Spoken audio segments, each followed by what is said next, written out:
Nesta edição, o programa TV Direitos Humanos fala sobre os 75 anos da Declaração Universal dos Direitos Humanos. Para conversar sobre isso, eu, Juliano Domingues e o professor Manuel Moraes contamos com a participação de Jaime Bevenuto, que é professor do Programa de Pós-Graduação em Direitos Humanos da Universidade Federal de Pernambuco, a UFPE. Começa agora o programa TV Direitos Humanos. O TVDH é uma iniciativa da Cátedra Unesco Unicap de Direitos Humanos Dom Helder Câmara, produzido pelos estudantes de jornalismo do projeto de extensão EduComDH, Educomunicação e Direitos Humanos na Mídia, numa parceria com a Cátedra Luiz Beltrão de Comunicação daqui da Unicap. A gente conta ainda com uma rede de colaboradores que só faz crescer. Participam dela o Centro Dom Helder Câmara de Estudos e Ação Social, o Centro de Cultura Luiz Freire, o Movimento dos Trabalhadores e Trabalhadoras Rurais Sem Terra, MST, e o Centro das Mulheres do Cabo.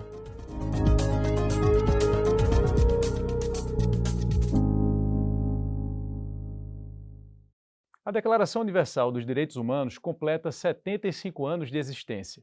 No ano de 1948, a Assembleia Geral da Organização das Nações Unidas estabeleceu e apresentou pela primeira vez um conjunto de direitos fundamentais a serem protegidos.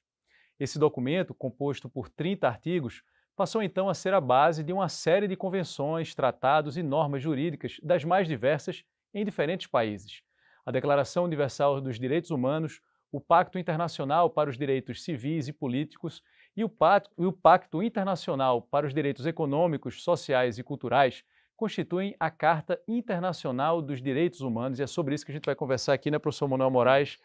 Seja muito bem-vindo, professor Jaime. Né, mais uma vez, nós agradecemos aqui a sua participação, né, professor Manuel. O professor Jaime, que é fundador desse programa, né? Fundador, É muito sempre bom ressaltar. E já estou virando aqui assim, quase que decano, né? Isso, já entra para o nosso calendário, né, professor Manuel, de participação sempre no final do ano, nessa data, né, na comemoração ou na celebração da data que marca o aniversário da Declaração Universal dos Direitos Humanos. E aí, professor Jaime, a minha primeira pergunta é: que balanço fazer desses 75 anos? O que dizer desse documento? Então, acho que a primeira coisa que é importante ressaltar é que esses 75 anos têm uma história, né? E a gente tem que relacionar essa história com a história anterior a 1948. Antes de 1948, e mais especificamente 1945, com a criação da ONU, não havia nada em termos de estrutura, de arquitetura internacional de direitos humanos. E mesmo no plano nacional, né? Eram poucos os países que tinham uma estrutura normativa, uma estrutura institucional para proteger direitos humanos. Então, a partir da criação da Declaração Universal é que isso foi se estabelecendo.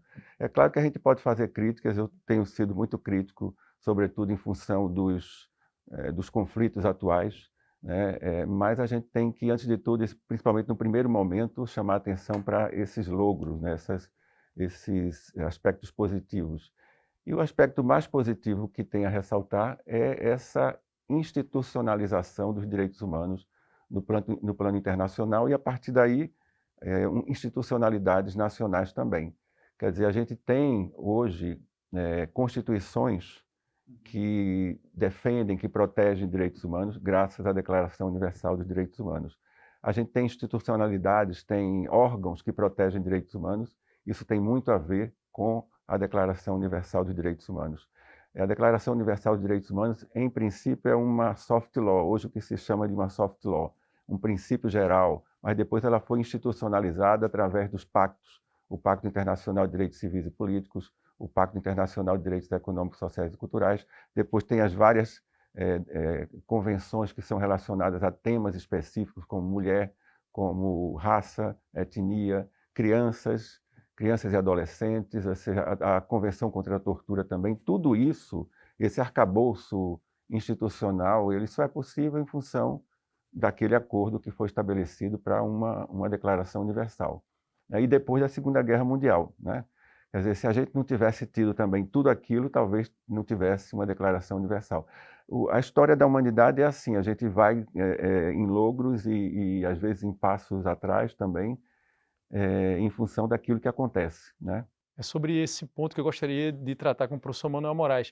Do ponto de vista histórico, né, professor Manuel Moraes, o professor Jaime trouxe aí uma abordagem ampla, mas quais foram os condicionantes que fizeram com que naquele momento histórico, ou seja, 75 anos atrás, esse documento surgisse? Quais os principais condicionantes que permitiram com que isso acontecesse? O próprio considerando, quando você pega a Declaração Universal de Direitos Humanos, né, Jaime, já tem um preâmbulo. E nesse preâmbulo tem vários considerandos. E lá diz, nunca na história da humanidade, numa distância tão pequena entre a mesma geração, se matou tanta gente. Então, o extermínio da população judia, mas que não se expressa só com a morte, né, da população judaica, mas homossexuais, negros, todos os ciganos que foram exterminados ali na Segunda Guerra Mundial. E, claro, a industrialização da guerra, né? Quer dizer, a guerra passou a ser global de uma forma nunca vista, né? As duas bombas atômicas não é qualquer coisa. Então, todo esse perigo eminente da finitude da humanidade. E o que dizer sobre a participação do Brasil naquele momento, professor Jaime? De que maneira a gente poderia resgatar, né, e pontuar a participação do Brasil? O Brasil teve uma participação importante desde a própria criação da ONU, né? Não é à toa que... É porque o Brasil é um país ainda, e era naquela época mais periférico ainda, mas se cogitou a possibilidade do Brasil ser parte do Conselho de Segurança, que é um desejo desde a Liga das Nações, ou seja, a organização anterior à ONU.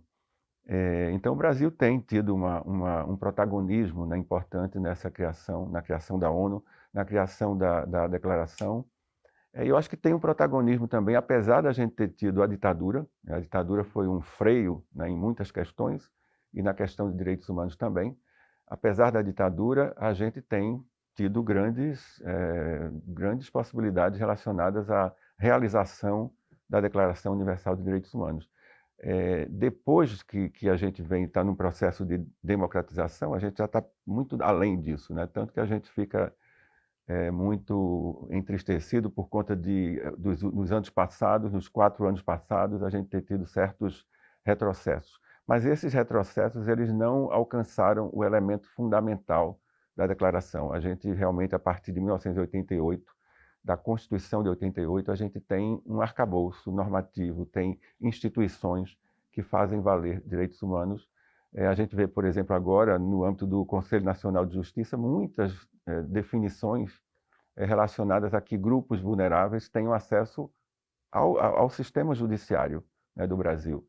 Os negros, as mulheres, né, quilombolas, enfim, tudo isso está presente aí na discussão brasileira. Apesar de toda a resistência, porque isso é característico da nossa história, a gente tem uma força muito grande em torno de realização de direitos, mas tem uma força também muito grande no sentido de minimizar, de retirar direitos, né, de colocar a gente lá no século XIX, pelo menos. Mas eu diria que a nossa institucionalidade ela é robusta e tem muito a ver com o que foi construído lá em 48. Professor Manuel, o que dizer sobre a participação do Brasil no que diz respeito à institucionalização, né, e à elaboração do documento? Eu acho que Jaime foi muito feliz, e o que eu quero apenas complementar Jaime, em função inclusive do que ele sempre fez.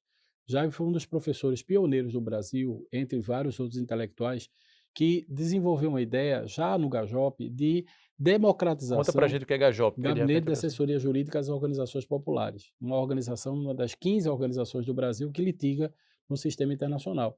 E Jaime foi um dos poucos intelectuais, há 20 anos atrás, que defendia a ideia de popularização do sistema. Quanto mais a sociedade souber do sistema, mais a gente vai ter garantias de direitos internacionais. Porque o que acontece, e já muito bem disse, é que isso é ainda uma coisa da academia, né?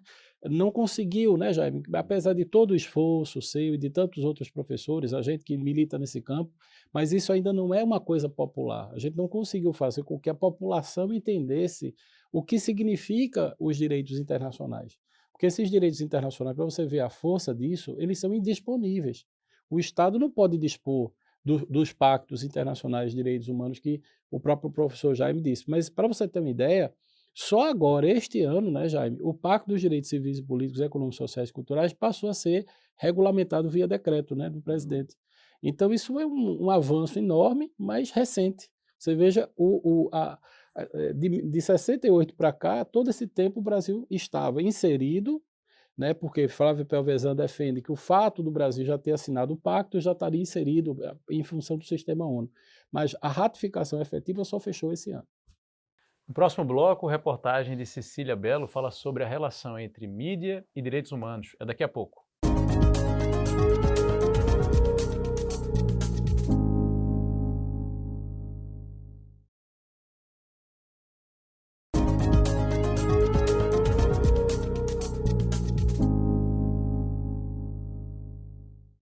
Estamos de volta com o segundo bloco do TV Direitos Humanos, que nesta edição traz como tema os 75 anos da Declaração Universal dos Direitos Humanos, com participação do professor e pesquisador do Programa de Pós-Graduação em Direitos Humanos da Universidade Federal de Pernambuco, a UFPE, Jaime B. Venuto. E a gente abre esse bloco com reportagem de Cecília Belo, com produção de Pedro Cunha. Vamos conferir. Desde 1948, quando a Declaração Universal dos Direitos Humanos foi constituída e assinada por diversos países, incluindo o Brasil, muitos fatos aconteceram e mudaram as relações entre nações e povos, desde mudanças de fronteiras e de poder, até mudanças em setores da sociedade, a exemplo das relações comerciais e de comunicação. Segundo o artigo 19 da Declaração Universal dos Direitos Humanos, abre aspas, todo indivíduo tem direito à liberdade de expressão e opinião. Paralelamente a essa compreensão da relevância dos meios de comunicação em seus diferentes suportes, é certo que esses meios têm passado e passam por constantes transformações, tanto tecnológicas quanto de linguagem e conteúdo, que têm influenciado na forma das pessoas produzirem e receberem informações. Plataformas da internet e redes sociais concorrem com emissoras de rádio, TV e jornais impressos, de forma veloz e amplificada, especialmente as redes sociais. Segundo o levantamento realizado pela ONG SaferNet, em maio de 2023, as denúncias de crimes envolvendo o discurso de ódio na rede triplicaram no Brasil nos últimos 6 anos. A Organização de Defesa dos Direitos Humanos em Ambiente Virtual aponta que esse tipo de violência aumenta exponencialmente em anos eleitorais. Nesse cenário, é preciso discutir meios e modos de inibir a propagação do ódio e do desrespeito aos direitos humanos em todos os meios midiáticos. Se a gente for refletir, né, sobre o papel da mídia nesses 75 anos da Declaração Universal de Direitos Humanos, eu acho que a gente tem muito mais críticas do que elogios a fazer. Nossa radiodifusão, né, rádio e TV, por exemplo, que são concessões públicas, colocam programações que são policialescos, né, que a gente sabe que violam insistentemente os direitos humanos. Então, a gente vê que não há uma cultura, né, de disseminação dos direitos humanos, de reparação e de proteção dos direitos humanos. Por outro lado, a gente também vê como as pessoas, a diversidade do nosso país, diversidade de etnia, de raça, de credo, de religião, né, de geração, como isso é pouco refletido na televisão brasileira, nos programas de entretenimento, nos telejornais. E aí, quando a gente fala na diversidade, não é a diversidade só de aparecer na tela, não só de aparecer nos telejornais, nas rádios, né?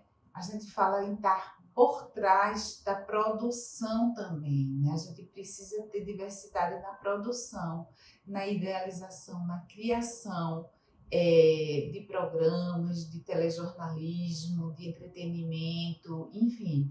Isso a gente sabe que não existe ainda no Brasil. Junto com a sociedade e instituições de defesa dos direitos universais, os meios de comunicação são reconhecidos como importantes agentes na mediação da defesa dos direitos humanos, embora em muitos momentos eles negligenciem ou até mesmo violem esses direitos. Na televisão aberta, por exemplo, alguns programas policiais exibidos no Brasil exploram a criminalidade de maneira grotesca, desrespeitando a dignidade humana e chocando assim quem os assiste. Então, o que eu acredito que a gente precisa é de um esforço, né, governo, instituições, população, movimentos sociais, um esforço para a gente criar uma cultura em direitos humanos. No Brasil, a gente está muito na cultura da violação de direitos humanos, né? Mas não na preocupação em proteger as pessoas que têm seus direitos violados, né? Não com sensacionalismo, mas com justiça, com seriedade. Não trazer isso, por exemplo, nos programas policialescos que vão fazer sensacionalismo, chacota muitas vezes e vão trazer mais dores para famílias de vítimas, de mulheres vítimas de violência, enfim. Então, a gente tem que cobrar isso da mídia, criar políticas públicas governamentais para valorizar a comunicação pública, né? Verdadeira comunicação pública, que seja independente, livre, independente de Estado, inclusive. Então vamos continuar aqui essa conversa, né, sobre a relação entre mídia e direitos humanos. Professor Jaime, o senhor que também tem formação em comunicação, né, está mais do que habilitado, né, professor Manuel, para tratar também sobre essa relação entre mídia e direitos humanos. O que dizer, de uma maneira geral, né, a gente pode entrar em algo mais específico, pensando na mídia corporativa, comunicação pública e nas redes sociais e digitais também. Mas o que dizer, de uma maneira geral, sobre a relação entre mídia e direitos humanos? Então, eu acho que a gente pode acreditar também a Declaração Universal, não só a declaração, que a declaração é um instrumento apenas, né? Mas essa construção, essa arquitetura internacional de direitos humanos e as arquiteturas nacionais também, é uma discussão que é sobre a democratização, né, da mídia, a democratização da abordagem da mídia, porque a gente sabe que a mídia ela tende a refletir muito a visão tradicional das classes sociais, a visão tradicional dos grupos econômicos, né? E a partir do momento que a Declaração Universal, esse arcabouço todo internacional, e isso vai penetrando a institucionalidade, ou seja, a gente tem defensoria pública, a gente tem Ministério Público, a gente tem Poder Judiciário cada vez mais, não diria, mas em muitas ocasiões preocupado com questões de direitos humanos, isso vai chegando mais junto à mídia e tem toda uma discussão, claro, que certos setores fazem sobre a democratização da mídia, que é muito importante. A gente não vai ter, isso é um fato assim que se discute já há muito tempo, a gente não vai ter proteção plena de direitos humanos se a mídia não participar também. Por isso as pautas, digamos assim, positivas, né, elas são muito importantes. A gente vive ainda um momento em que as pautas negativas elas estão aí presentes, mas digamos que a mídia tem sido instada a criar essas pautas positivas, porque isso vai trazendo significado para os direitos humanos. Então, digamos que essa relação, né, de direitos humanos com mídia, ela é algo essencial para que os próprios direitos humanos tenham uma presença maior no mundo. Professor Manuel, normalmente a Declaração Universal dos Direitos Humanos é mencionada por grupos que militam, né, pela democratização da comunicação, em particular o artigo 19, né, que se refere ao direito à comunicação, o direito à informação como um direito fundamental. E aí normalmente se fala como um direito, inclusive, garantidor de outros direitos. Por que o direito à informação, o direito à comunicação, normalmente é interpretado como um garantidor de outros direitos? Porque ele é estruturante, né? Porque a partir de Gramsci a gente já entende que a comunicação é poder. Ter conhecimento é condição essencial para a cidadania. Então, quando você não tem fontes diversificadas na ciência política, né? A gente tem vários intelectuais que trabalham isso, né? A ideia das fontes diversificadas, a possibilidade, isso caracteriza a democracia. Então, a comunicação joga um peso no sentido positivo, mas também, que infelizmente acontece no Brasil, negativo. Porque, infelizmente, como parte da mídia não conhece o sistema internacional, não conhece os tratados, acaba tendo passando para a sociedade uma visão, para não dizer superficial do sistema, para não dizer negativa e prejudicial mesmo à sociedade. E aí, professor Jaime, o senhor falou sobre a mídia como muitas vezes representando, né, uma visão, uma interpretação da realidade a partir das perspectivas de grandes grupos econômicos ou de elites políticas. E a gente observa, né, professor Manuel, também tem muitos estudos que procuram observar a forma como a mídia enquadra, né, os estudos de enquadramento, né, como se chama na área da comunicação, como a mídia enquadra a discussão ou debate sobre direitos humanos. E se atribui alguma responsabilidade, né, um peso importante à mídia na disseminação de uma visão distorcida de direitos humanos, né, ou de defensores de direitos humanos como se fossem defensores dos bandidos, né? Eu gostaria de ouvir o senhor a respeito, quer dizer, qual é o peso da mídia? De fato, é possível atribuir, digamos, esse peso à mídia no sentido de disseminação de uma imagem distorcida do que seriam os direitos humanos e a defesa dos direitos humanos? Veja bem, eu acho que hoje o peso da mídia está até um tanto quanto relativizado, né? Porque com a criação da internet, com o aparecimento da internet, são muitas as vozes, né, que interagem no debate público. E a mídia, ela tem certamente o seu papel, tem a sua responsabilidade em relação a essas pautas e a relação com os direitos humanos e tudo, mas talvez a partir do surgimento da internet seja mais difícil ainda trabalhar com a questão dos direitos humanos, porque, para lembrar de Humberto Eco, né, ou seja, a internet deu voz aos imbecis, né? Enfim, a gente sempre teve muita gente que não queria saber de nada, que queria mais era... E hoje em dia tem uma ordem que vai nesse sentido da imbecilização do mundo, os partidos já entenderam isso, certos setores econômicos e políticos entenderam isso, então isso é disseminado de uma forma que torna a discussão sobre direitos humanos muito mais difícil, muito mais complicada. Hoje não tem mais como a gente ter certos consensos, né, em relação a tudo, há muita divergência, e divergência fundamental, né, e muitas vezes num caminho negacionista também.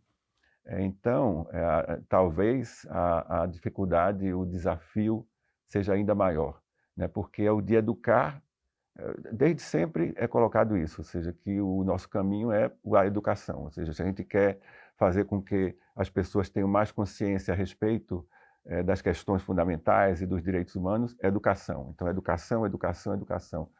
Mas, num contexto em que os partidos políticos, ou muitos partidos políticos, querem justamente destruir a educação e querem deixar a educação só para certos setores, né, enquanto que a grande maioria vai lá e entra no fla-flu das redes sociais, né, isso torna tudo muito mais complicado. No próximo bloco tem o quadro Fala Povo. Cecília Nascimento perguntou: você conhece a Declaração Universal dos Direitos Humanos? O que você sabe sobre ela? É daqui a pouco.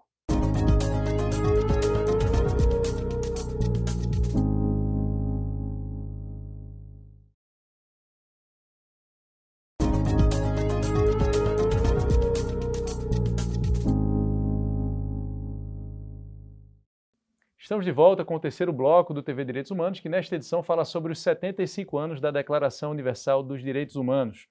Agora é hora do quadro Fala Povo, com Cecília Nascimento.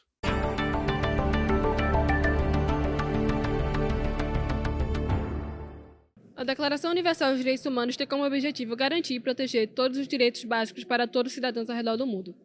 Entre os seus 30 artigos existem pautas relacionadas à igualdade de gênero, liberdade religiosa e liberdade de expressão. Mesmo completando 75 anos de existência, nem todas as pessoas conhecem a totalidade do que está escrito. E foi por isso que o Fala Povo de hoje veio às ruas para saber. Você conhece a Declaração Universal dos Direitos Humanos?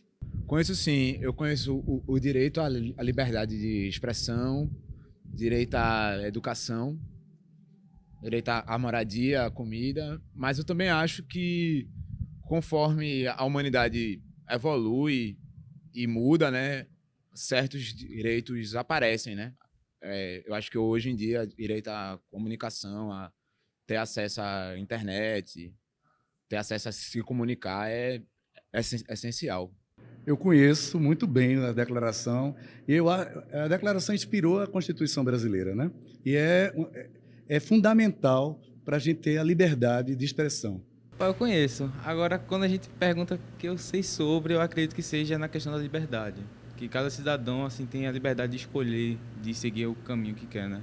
Se a gente pegar, por exemplo, dos tempos atrás, muitas pessoas não tinham a liberdade de poder escolher a religião. E hoje em dia já é mais diferente, né? Tanto no Brasil, que é um estado laico, e eu acho que é isso. Professor Jaime, a gente falou, né, professor Manuel, no bloco anterior, o professor Jaime ressaltou a questão da educação, da popularização, da discussão, né, dessas informações, e a gente vê um pouco isso também, né, nesse Povo Fala, né, ou no Fala Povo, quando a gente escuta as pessoas nas ruas. E aí eu queria ouvir vocês mais a esse respeito, né? A gente falou da educação, o professor Jaime mencionou a educação, mas a gente falou também da mídia, né? E aí, professor Jaime, de que maneira o senhor avalia a disseminação dessa informação, né? São 75 anos da declaração, mas ainda, o senhor ainda percebe esse déficit, digamos assim, de informação ou desconhecimento?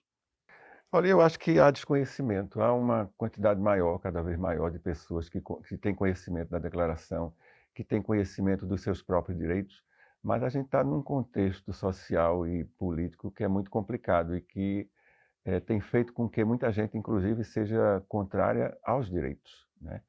E isso torna todo esse debate muito mais complicado, complicado para a própria ONU, para o sistema internacional global, para os sistemas regionais. Eu acho que há um fogo cruzado assim, em relação, sobretudo em determinados contextos sociais, determinados contextos nacionais. É o caso do Brasil, é o caso da Argentina agora, outros estados, ou seja, talvez estados menores que têm uma pressão política menor, como eu já morei na Costa Rica, então assim parecia ser um lugar muito apropriado a certas discussões sobre direitos humanos. Países menores, países médios, digamos que talvez tenham uma penetração maior do discurso, do entendimento sobre direitos humanos. Agora, estados maiores têm sido mais também objeto dessa pressão, que é uma pressão política, uma pressão econômica sobre o entendimento das coisas. Então, assim, eu não fiz nenhuma pesquisa, mas eu ousaria dizer que o contexto torna muito difícil essa discussão e é complicado dizer se a gente tem uma maior popularização ou não, mas eu tenho a impressão de que certos contextos têm piorado a coisa. O professor Manuel também vê dessa forma? Eu acredito que sim, porque veja, a gente está em sala de aula, né? Eu vejo pela dinâmica da sala de aula, ou dos cursos, ou palestras, ou debates que a gente participa, o desconhecimento é muito grande. E isso é lamentável, porque a gente está falando de 75 anos da declaração, ou mesmo do sistema internacional, como o Jaime colocou. Por outro lado, o sistema internacional garantiu coisas importantes, quer dizer, você tem 75 milhões de pessoas que são alimentadas hoje pela ONU. Se não fosse a FAO, se não fosse algumas agências da ONU, essa população estaria aniquilada. Existe a Unesco, né, um programa Memória Mundi, que protege o patrimônio imemorial do mundo e é um sucesso do ponto de vista da garantia desse direito à memória. Mas isso é insuficiente diante das gravidades que a ONU precisa enfrentar, porque são estruturais diante da ideia de dignidade humana, que ainda é um conceito em disputa na sociedade brasileira e em muitos países, né? Porque quando a gente fala de dignidade humana, a gente fala de não retrocesso, e o que a gente mais viu nos últimos anos foram políticas de retrocesso ao que nós chamamos de dignidade humana. Agora a gente observa, e aí também, né, professor Jaime, não fiz nenhuma pesquisa para fazer essa afirmação, é mais uma percepção, que a discussão sobre direitos humanos, quando vem marcada por desinformação, também vem associada, me parece, a uma seletividade, ou uma crítica à garantia de maneira seletiva de determinados direitos fundamentais, né? E a gente observa também, em alguma medida, determinados grupos políticos se utilizando desse discurso seletivo como estratégia mesmo, política eleitoral. Passa por aí também, quando vocês fazem referência aos últimos anos, por exemplo, aqui no Brasil, ou quando cita agora a Argentina, o surgimento de determinados grupos que, né, baseiam a sua estratégia no discurso contra os direitos humanos? O paradoxo maior é que, digamos assim, todo mundo é a favor dos direitos humanos, né? Se a gente for para, por exemplo, certos grupos, para não estar, enfim, fulanizando ou, enfim, partidarizando talvez, mas se a gente for para certos grupos políticos que são mais radicais à direita, digamos que eles não vão ser absolutamente contrários aos direitos humanos. Eles são contrários aos direitos humanos para os outros, né? Eles são a favor dos direitos humanos para eles, né? Então, todo o incômodo que existe é com relação a essa popularização, essa ampliação de certos direitos, né? E aí, quer dizer, tem um aspecto positivo. O aspecto positivo é a realidade brasileira, outras realidades também deram passos significativos nesse sentido. Ou seja, se há um incômodo é porque determinados espaços foram ocupados. Isso, né? Agora, traz essa discussão e essa problemática que como é que a gente trabalha com a ideia de que os direitos humanos são para todos, né? E aí tem um incômodo muito grande, como a gente vem percebendo, sobretudo com as medidas educativas, as medidas de ação afirmativa, sobretudo as cotas, né? porque isso é visto como privilégio, ou seja, tem uma inversão da justificativa, da visão sobre a coisa. Enquanto nós entendemos que é um processo de reparação histórica e, ao mesmo tempo, de ampliação de direitos para quem hoje está aqui, né, e que não conseguiria estar em determinados espaços se não fosse por meio dessas medidas especiais, né, mas certos grupos veem como um privilégio, e aí inverte-se a coisa, eles invertem o discurso no sentido de dizer que aquilo não são direitos humanos, porque na realidade eles não têm coragem de dizer que eles gostariam de ter direitos humanos apenas para eles. E esse é o grande desafio nosso. A gente tem que estar no meio disso. Professor Manuel Moraes, por que não é possível pensar de maneira seletiva a garantia dos direitos humanos? Olha, você pega, por exemplo, o Conselho Tutelar, que foi criado pelo Estatuto da Criança e Adolescente. Rompe uma tradição antiga, histórica, né, do Brasil, de trabalhar a questão da situação vulnerável da criança, mas por um projeto de sistema integrado de garantia de direitos. Essa conquista, ela criou um conselheiro tutelar que é eleito pela comunidade. E a gente acabou de sair das eleições do Conselho Tutelar, e o que aconteceu nas eleições do Conselho Tutelar foi que esses grupos políticos, grupos religiosos, elegeram conselheiros tutelares, não em defesa do sistema de garantia, mas para garantir o mandato do vereador, o mandato do deputado, grupo político, partido X e Y, e, pasme, né, grupos de igrejas que digamos assim, manifestaram candidatos, elegeram candidatos numa pauta anti-direitos humanos, porque acham que os conselheiros tutelares que defendem os direitos da criança e adolescente, pasme, são pessoas anticristo, são anticristãs, são pessoas que defendem uma pauta que agride a dignidade da igreja. Então, na medida que nós temos esse indicador no Brasil, quer dizer, você teve uma eleição nacional com um nível de interferência religiosa e conservadora nesse mundo, quer dizer, você tem a ideia de implosão. Em vez de você enfrentar ou você querer acabar com o Conselho Tutelar, você implode, você incorpora, você entra no Conselho Tutelar para desviar o seu papel. E aí a gente vai ter conselheiro tutelar que são eleitos com objetivos outros, e não os objetivos constitucionais que foram criados. Tudo isso, como a gente viu, com uma intenção que é de retornar a algum tempo passado, né? Que a gente não sabe, dependendo do grupo, onde situar. Seria no século XIX, seria até anteriormente ao século XIX. Mas o desejo de muitos é esse, né? E o incômodo é pelo fato de que houve uma ampliação muito grande de direitos. No próximo bloco tem o quadro Educar para os Direitos Humanos. É quando os nossos convidados respondem uma pergunta feita por você que acompanha o programa. A gente volta daqui a pouco.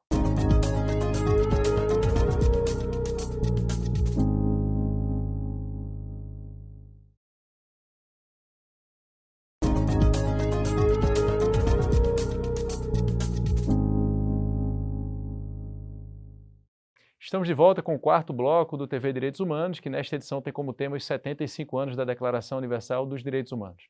Agora o nosso convidado, Jaime Bevenuto, e o professor Manuel Moraes respondem uma pergunta enviada por quem acompanha o nosso programa.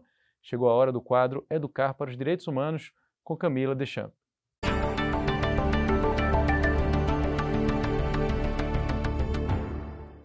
O marco dos 75 anos da Declaração Universal dos Direitos Humanos simboliza o reconhecimento da importância da vida de cada ser em âmbito global. Segundo o Unicef, alguns dos princípios da declaração são a consciência de humanidade e a liberdade de palavra entre homens e mulheres. E é sobre isso a pergunta do Educar para os Direitos Humanos do TVDH de hoje. Olá, eu sou Giovana Lacerda e a minha pergunta é: nesses 75 anos da Declaração dos Direitos Humanos, quais foram as principais mudanças observadas no dia a dia daquelas pessoas que vivem mais à margem da sociedade, que são suscetíveis a terem seus direitos feridos, como a comunidade LGBTQIAP+, pessoas pretas, amarelas e as mulheres? Obrigada. A gente agradece a estudante Giovana Lacerda pela pergunta e já passa aqui para os nossos convidados, já professor Manuel, começando pelo professor Jaime e depois o professor Manuel. Que avanços, né? São possíveis apontar nesses anos? Eu acho que tem avanços, como a gente falava anteriormente, tem avanços institucionais, né, no sentido de que tem instituições muito fortalecidas no plano internacional, no plano interno também, para fazer valer direitos humanos.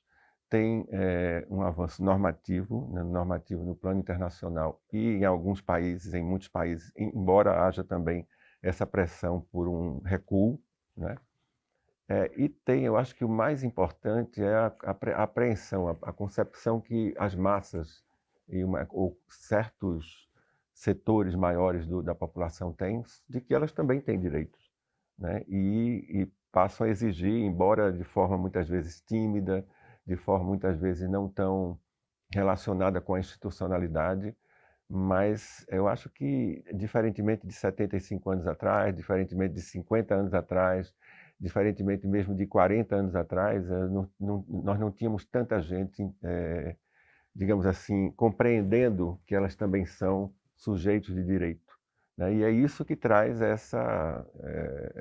esse contexto tão difícil, porque certos grupos já não aceitam mais serem tratados como quase escravos, com não terem espaços de ascensão na sociedade, embora os espaços de crescimento sejam pequenos por conta da economia, da forma como o mundo está organizado economicamente, mas as pessoas estão dizendo isso, ou seja, certos setores estão dizendo que não querem mais ser tratados. As mulheres, os gays, os negros, os quilombolas, os índios, né? Todos esses grupos que antes eram tidos como minoritários, hoje eles não se consideram nem minoritários, né? Ou se alguns são, é por isso mesmo que precisam ter reconhecimento, né? Então, é esse paradoxo, mas ao mesmo tempo, bom, a gente só vai ver isso daqui a algum tempo, como é que isso vai se resolver, né? Mas o fato é que esse é o contexto, um contexto em que as pessoas já não aceitam mais serem tratadas como antes. Professor Manuel Moraes, também enxerga dessa forma? Eu acredito que quanto maior a percepção, maior a ideia da violação que você sofre. Então, quanto mais você tem noção do grau, né, de violação que você está inserido enquanto segmento social, aumenta a necessidade de direitos. Então, é nesse processo que o paradoxo que já me falou é positivo, né, porque você consegue identificar a questão do feminicídio, portanto, as mulheres exigem direitos e consegue a Lei Maria da Penha. Você entende que o racismo é estrutural e vem a lei de cotas e avança numa política pública de inclusão da população negra nas universidades. Agora a pergunta é, isso é suficiente? Não. Então por isso que o processo de direitos humanos não é um projeto divino, né? Porque muitas vezes existe uma concepção liberal de que os direitos humanos caem do céu, que é um processo que veio como se fosse na história. E o que a gente defende é que direitos humanos é resultado de uma luta política. E se é fruto da luta política, a agenda avança na medida que os movimentos sociais abraçam essa agenda. E aí o professor Manuel citou a Lei Maria da Penha, e a Lei de Cotas, o professor Jaime também. E aí eu queria perguntar a vocês, né? A gente citou na abertura do programa essa relação entre a Declaração Universal dos Direitos Humanos e normas jurídicas das mais diversas, né? Políticas públicas também. E aí eu queria que vocês me ajudassem a ilustrar para quem está nos acompanhando de que maneira isso se manifesta no dia a dia, né? Vocês já citaram, mas agora perguntando de maneira direta, né? Na Lei Maria da Penha, por exemplo, de que maneira as pessoas podem associar uma lei, como por exemplo a Lei Maria da Penha e a Declaração Universal dos Direitos Humanos, ou a Lei de Cotas e a Declaração Universal dos Direitos Humanos, para que a gente procure, digamos assim, tornar a coisa mais tangível, né, menos abstrata e tão distante, digamos assim, historicamente das pessoas. Professor Jaime, como é que isso se manifesta, tanto no âmbito da legislação municipal, quanto na estadual, também na federal? Como é que isso aparece no dia a dia das pessoas, a declaração? Se manifesta em leis, né, ou seja, leis como essa que criminaliza o feminicídio, ao mesmo tempo que isso é muito bom e é visto do ponto de vista positivo por uma parcela da população, mas por aquelas pessoas que são as agressoras, os homens agressores, é visto de forma muito negativa, né? E tem orientado o voto, inclusive, em função de não gostar dessa lei, né? Das pessoas, de certos setores não gostarem dessa lei, e algumas mulheres, inclusive, né? Isso se manifesta em decisões, no nosso caso, né, do Brasil, do Supremo Tribunal Federal, algumas decisões em outros níveis também do judiciário, né, que dão espaço, dão proteção para determinados grupos, grupos indígenas, grupos quilombolas, grupos homossexuais, a questão do casamento homossexual que passou, tudo, quer dizer, essas coisas se manifestam. A discussão sobre marco temporal, por exemplo, o marco temporal, que é a questão indígena, né? Então essas questões que são até certo ponto até meio traumáticas, né, para um lado e outro do espectro político. Professor Manuel, como é que o senhor ilustraria essa discussão de maneira prática? Eu diria a Constituição de 88. É a principal lei, né, Jaime, é estruturante de todo o sistema e ela recepcionou. Aliás, na verdade, foi a partir dela que foi possível recepcionar todos os tratados de direitos humanos. Imagine que o Brasil estava à margem de todos os tratados, com exceção da OEA, que o Brasil fazia parte antes de 88, e da Declaração contra a Discriminação, os demais tratados foram praticamente assinados em 92, 94, dando seguimento ao que a Constituição de 88 garante. Até porque também, como é que uma ditadura militar ia se comprometer com os pactos internacionais de direitos civis e políticos, cerceando direitos? Ou seja, a própria noção de cidadania não é havia. resultado. Isso, exatamente. Então, a Constituição de 88 é o grande resultado do processo de luta pela efetivação e incorporação dos direitos humanos. Agora, a pergunta é, se existem vários Brasis que não conhecem a própria Constituição, há que se falar que não conhece a Declaração Universal. Porque, veja, se não conhece a lei máxima do país, quanto mais a Declaração Universal, né? Depois do intervalo, tem o quinto e último bloco desta edição do TV Direitos Humanos. Daqui a pouco a gente volta.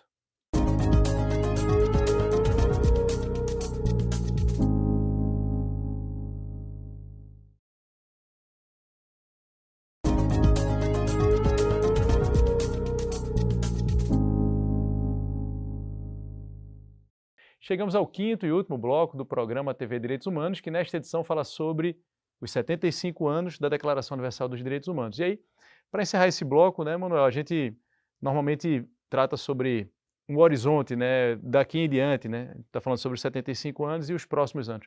Mas antes disso, eu queria trazer uma questão que está na pauta, né, está na agenda, que são os conflitos, os grandes conflitos internacionais, né? Porque os conflitos eles nunca deixaram de existir, mas o mundo tem passado por dois que tem, está passando por dois que têm ganho muita visibilidade, né?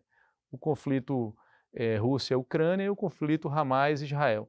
E aí a gente observa que no debate, pelo menos naquele que vem à tona pela mídia e nas redes sociais digitais, não somente a Organização das Nações Unidas, mas também a discussão sobre direitos humanos acaba sendo alvo também de ataques, de críticas, né? No mais das vezes, sendo uma crítica que sugere que há uma seletividade, né?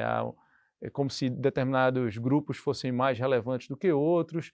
E então, queria ouvir vocês a esse respeito, né? De que maneira vocês avaliam, né? A gente começou o programa falando sobre a criação da Declaração Universal e aquele contexto, né, do pós-guerra, e o que dizer sobre os conflitos contemporâneos e o papel da Organização das Nações Unidas e a Declaração Universal dos Direitos Humanos. Então, eu acho fundamental a gente ter essa visão crítica, né? Ao mesmo tempo que a gente chama atenção para a importância, tudo o que foi feito enfim, o cenário é outro em relação a 75 anos atrás, em relação a 50, em relação a 30 anos atrás, a gente fez avanços. Ao mesmo tempo, tem um sistema internacional que a gente vê cada vez mais se mostrando muito frágil, né? E em termos de proteção do direito humanitário, dos direitos humanos. Então, essas duas guerras, né, a guerra na Ucrânia e a guerra envolvendo Israel e o Hamas, são guerras que, de alguma forma, têm sido toleradas, né, e falando em termos de alguns países, Estados Unidos e Rússia, esses países são os promotores da guerra, né, e eles têm, ou deveriam ter, um papel de garantidores do sistema internacional. Né? Formalmente tem, né? Tem esse papel, são os garantidores do sistema ONU, do sistema global.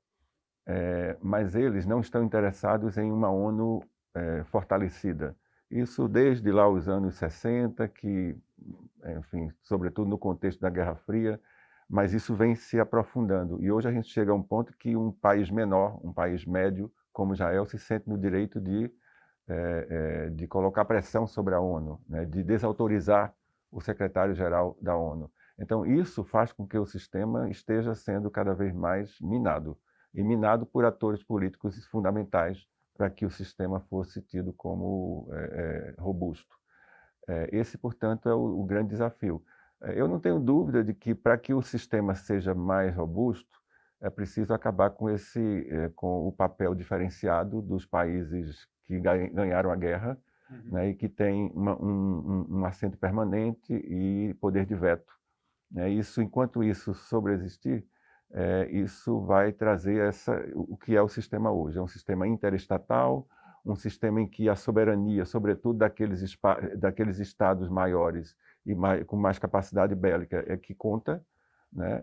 E isso mina o próprio sistema. A questão, então, professor Manuel, não é a ONU, não seria a ONU, e sim os países que compõem o Conselho de Segurança, é isso? Na verdade, a gente sai do multilateralismo, que é a visão que fundamenta a criação da ONU, quer dizer, uma ideia de cooperação internacional, para a ideia do realismo, que é uma visão imperialista, uma visão dogmática do ponto de vista de uma soberania baseada na força, né? Não no diálogo, na construção de pontes. No caso do sistema internacional, é importante lembrar que a Unesco ela foi o primeiro organismo da ONU que reconheceu a Palestina com status de Estado. E, em função desse reconhecimento, a Unesco sofreu uma série de contratempos em relação a países do sistema internacional. Mas a Unesco prevalece esse entendimento e, com esse reconhecimento do status de Estado ao Estado palestino, em tese, cria as condições objetivas para que qualquer violação contra o povo palestino seja levada ao Tribunal Penal Internacional. Porque não estamos falando agora de um território apenas, mas de um espaço institucionalizado de Estado que é protegido pelo direito humanitário e pelo direito internacional. Então, se há invasões nesse país, há o direito internacional que protege esse país diante dessas ameaças. Então, é claro que isso são processos, né? Veja, o judiciário do país é lento. Imagina o judiciário internacional, né, Jair? Então, para a gente ver o processamento do sistema internacional, da própria criação do Tribunal Penal Internacional, é algo muito lento. Principalmente em função, que já seria outro programa, né? A gente analisar o próprio Tribunal Penal Internacional e sua seletividade, né, Jaime? E isso é uma crítica muito profunda ao Tribunal Penal. Alguns países africanos e ditadores africanos e países pobres são muito mais fáceis de serem processados do que países importantes e com uma capacidade de intervenção diplomática, digamos assim, maior do que esses outros países. Então, existe uma seletividade no sistema penal internacional que é alvo de críticas, mas isso pode ser que esteja acabando. Em síntese, a ideia que eu digo nós precisamos de novos pactos, e a Declaração Universal nunca foi, nem deixa de ser, ela não é o ponto final, ela é o ponto de partida, né? Toda a discussão de direitos humanos sempre passa do princípio de que nós estamos aqui consolidando um ponto de partida, né? Na teoria do reconhecimento, na perspectiva da ampliação dos direitos, eu acho que a gente, na história da humanidade, apenas está começando. 30 segundinhos para cada um, começando com o professor Manuel, depois o professor Jaime. Se eu pudesse estimar aqui, fazer um balanço do que vocês falaram ao longo do programa, a princípio, né, entre altos e baixos, tanto do ponto de vista interno como internacional também, há problemas, mas as perspectivas são positivas. Há mais avanços do que retrocessos. É isso, professor Manuel? Acho que lembrar de Paulo Freire, né? Enquanto houver utopia, tem esperança. Enquanto houver esperança, existirá a humanidade. Professor Jaime. Eu acho que tem as duas coisas, né? Tem pontos positivos e pontos negativos. E eu diria que eu vou ficar muito atento ao que a ONU poderá fazer, se é que poderá fazer, em relação à investigação dos crimes praticados nessas duas guerras. E eu acho que a partir daí a gente pode ter um fortalecimento, uma recuperação do sistema. Infelizmente o tempo da gente terminou, né, professor Manuel? A gente agradece mais, professor Jaime Benvenuto, mais uma vez aqui pela participação no TV Direitos Humanos. O senhor como fundador, né, professor Manuel? Né? Idealizador e fundador do projeto. É sempre uma satisfação recebê-lo. Obrigado. Prazer enorme. TVDH é um projeto da Cátedra Unesco-Unicap de Direitos Humanos do Helder Câmara, produzido pelos estudantes de jornalismo do projeto de extensão EduComDH, Educomunicação e Direitos Humanos na Mídia, numa parceria com a Cátedra Luiz Beltrão de Comunicação, o Centro Dom Helder Câmara de Estudos e Ação Social, o Movimento dos Trabalhadores e Trabalhadoras Rurais Sem Terra, o MST, o Centro de Cultura Luiz Freire e o Centro das Mulheres do Cabo. Acompanhe a gente nas redes sociais e participe enviando sugestões de temas para serem abordados aqui no programa. Estamos no Instagram e também no YouTube. Até a próxima!